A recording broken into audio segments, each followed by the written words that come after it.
Good evening, scholars. I'm back with your next bedtime story. This one is another request from one of your classmates. It's called The Case of Lady Sannox by Sir Arthur Conan Doyle. Here we go. The relations between Douglas Stone and the notorious Lady Sannox were very well known, both among the fashionable circles of which she was a brilliant member, and the scientific bodies which numbered him among their most illustrious confrères. There was naturally, therefore, a very widespread interest when it was announced one morning that the lady had absolutely and forever taken the veil, and that the world would see her no more. That means she's in grieving. When at this very tale of this rumor there came the assurance that the celebrated operating surgeon, the man of steel nerves, had been found in the morning by his valet, seated on one side of his bed, smiling pleasantly upon the universe, with both legs jammed into one side of his breeches, and his great brain about as valuable as a cap full of porridge, the matter was strong enough to give quite a little thrill of interest to folk who had never hoped that their jaded nerves were capable of such a sensation. Douglas Stone in his prime was one of the most remarkable men in England. Indeed, he could hardly be said to have ever reached his prime, for he was but 39 at the time of this little incident. Those who knew him best were aware that, famous as he was as a surgeon, he might have succeeded with even greater rapidity in any of a dozen lines of life. He could have cut his way to fame as a soldier, struggled to it as an explorer, bullied for it in the courts, or built it out of stone and iron as an engineer. He was born to be great, for he could not plan what another man dare not do, and he could do what another man dare not plan. In surgery, none could follow him. His nerve, his judgment, his intuition were things apart. Again and again his knife cut away death, but grazed the very springs of life in doing it, until his assistants were as white as the patient. His energy, his audacity, his full-blooded self-confidence, does not the memory of them still linger to the south of Marylebone Road and the north of Oxford Street? His vices were as magnificent as his virtues, and infinitely more picturesque. Large as was his income, it was the third largest of all professional men in London. It was far beneath the luxury of his living. Deep in his complex nature lay a rich vein of sensualism, at the sport of which he placed all the prizes of his life. The eye, the ear, the touch, the palate, all were his masters. The bouquet of old vintages, the scent of rare exotics, the curves and tints of the daintiest potteries of Europe, it was to these that the quick-running stream of gold was transformed. And then there came his sudden mad passion for Lady Sannox, when a single interview with 2 challenging glances and a whispered word set him ablaze. She was the loveliest woman in London, and the only one to him. He was one of the handsomest men in London, but not the only one to her. She had a liking for new experiences, and was gracious to most men who wooed her. It may have been cause, or it may have been effect, that Lord Sannox looked 50, though he was but 36. He was a quiet, silent, neutral-tinted man, this lord with thin lips and heavy eyelids, much given to gardening, and full of homelike habits. He had at one time been fond of acting, had even rented a theatre in London, and on its boards had first seen Miss Marian Dawson, to whom he had offered his hand, his title, and the third of a county. Since his marriage, his early hobby had become distasteful to him. Even in private theatricals, it was no longer possible to persuade him to exercise the talent which he had often showed that he possessed. He was happier with a spud and a watering can among his orchids and chrysanthemums. It was quite an interesting problem whether he was absolutely devoid of sense or miserably wanting in spirit. Did he know his lady's ways and condone them, or was he a mere blind, doting fool? It was a point to be discussed over the teacups in snug little drawing-rooms, or with the aid of a cigar in the bow windows of clubs. Bitter and plain were the comments among men upon his conduct. There was but one who had a good word to say for him, and he was the most silent member in the smoking-room. He had seen him break in a horse at the university, and it seemed to have left an impression upon him. But when Douglas Stone became the favorite, all doubts as to Lord Sannox's knowledge or ignorance were set forever at rest. There was no subterfuge about Stone. In his high-handed, impetuous fashion, he set all caution and discretion at defiance. The scandal became notorious. A learned body intimated that his name had been struck from the list of its vice-presidents. 2 friends implored him to consider his professional credit. He cursed them all 3, and spent 40 guineas on a bangle to take with him to the lady.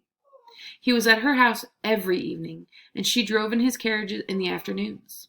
There was not one attempt on either side. Oh my gosh, that was crazy. There was not an attempt on either side to conceal their relations, but there came at last a little incident to interrupt them. It was a dismal winter's night, very cold and gusty, with the wind whooping in the chimneys and blustering against the window panes. A thin spatter of rain tinkled on the glass with each fresh sough of the gale, drowning for the instant the dull gurgle and drip from the eaves. Douglas Stone had finished his dinner and sat by his fire in the study, a glass of rich port upon the malachite table at his elbow. As he raised it to his lips, he held it up against the lamplight and watched with the eye of a connoisseur the tiny scales of beeswing which floated in its rich ruby depths. The fire, as it spurted up, threw fitful lights upon his bald, clear-cut face, with its widely opened gray eyes, its thick and yet firm lips, and the deep, square jaw, which had something Roman in its strength and its animalism.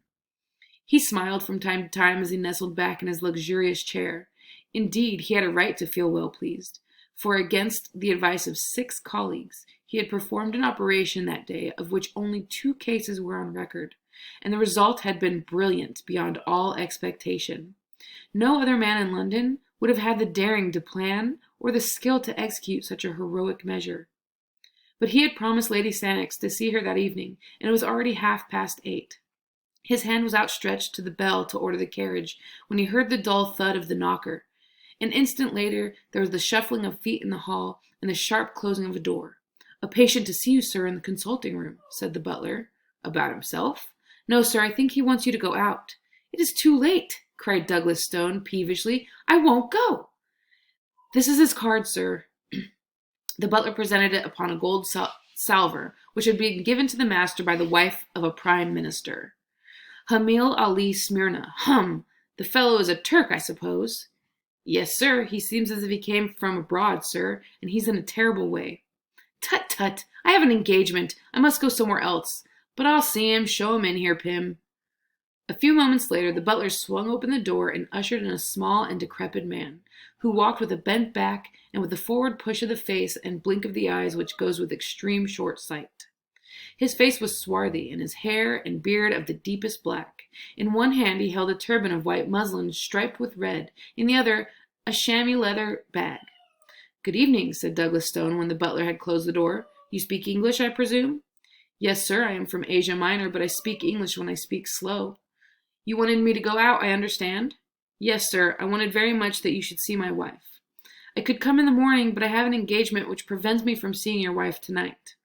The Turk's answer was a singular one. He pulled the string which closed the mouth of the chamois leather bag, and poured a flood of gold on the table. "There are £100 there," said he, "and I promise you that it will not take you an hour. I have a cab ready at the door." Douglas Stone glanced at his watch. An hour would not make it too late to visit Lady Sannox. He had been there later, and the fee was an extraordinarily high one. He had been pressed by his creditors lately, and he could not afford to let such a chance pass. He would go. "What is the case?" he asked.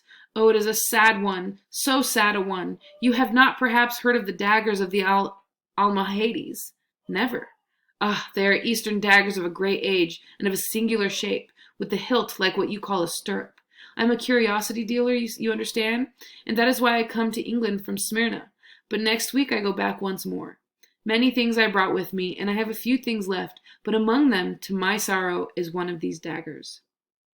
"You will remember that I have an appointment, sir," said the surgeon with some irritation. "Pray confine yourself to the necessary details." "You will see that it is necessary. Today my wife fell down in a faint in the room in which I keep my wares, and she cut her lower lip upon this cursed dagger of Almohades."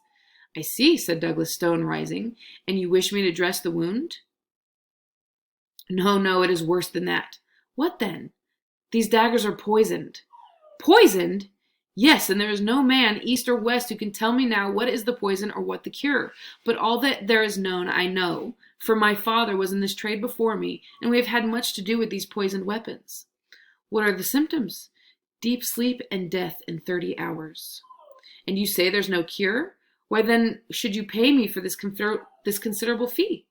"No drug can cure, but the knife may." "And how?" "The poison is slow of absorption. It remains for hours in the wound." Washing, then, might cleanse it? No more than in a snake bite. It is too subtle and too deadly. Excision of the wound, then? That is it. If it be on the finger, take the finger off. So said my father always. But think of where this wound is, and that it is my wife. It is dreadful. But familiarity with such grim matters may take the finer edge from a man's sympathy. To Douglas Stone this was already an interesting case, and he brushed aside as irrelevant the feeble objections of the husband. It appears to be that or nothing, said he brusquely. It is better to lose a lip than a life. Ah, yes, I know that you are right. Well, well, it is kismet, and it must be faced. I have the cab, and you will come with me and do this thing.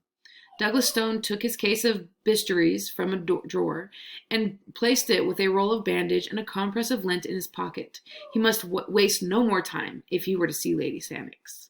I am ready, said he, pulling on his overcoat. Will you take a glass of wine before you go out into this cold air? His visitor shrank away with a protesting hand upraised.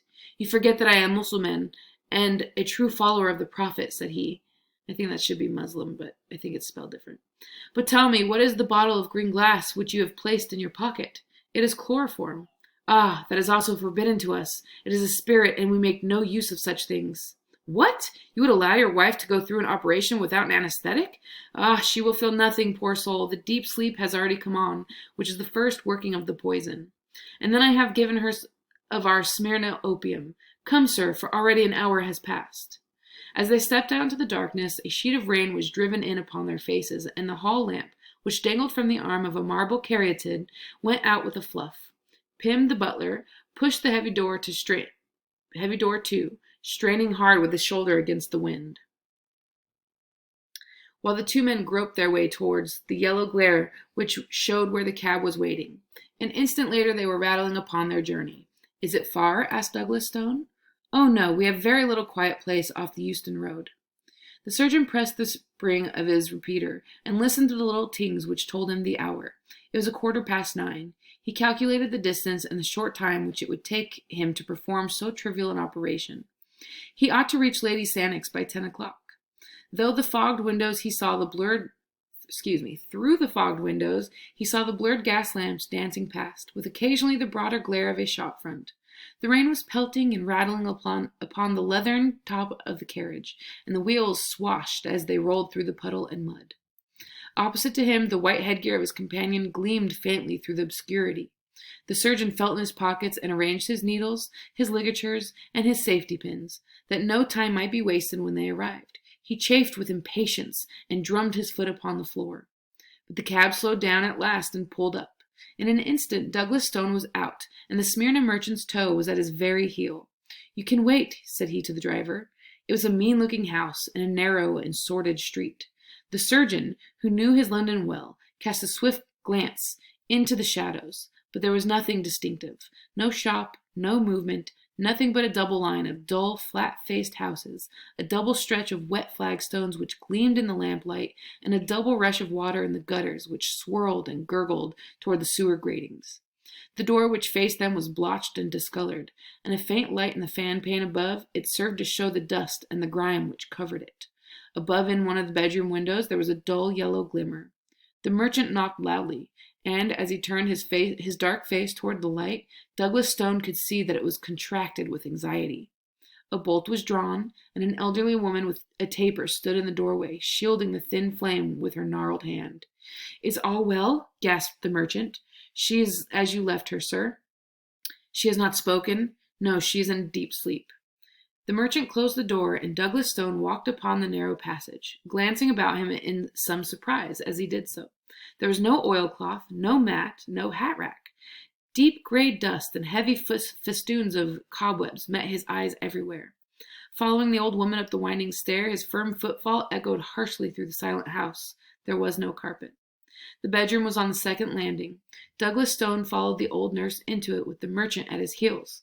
Here, at least, there was furniture and to spare. The floor was littered, and the corners piled with Turkish cabinets, inlaid tables, coats of chainmail, strange pipes, and grotesque weapons. A single small lamp stood upon a bracket on the wall.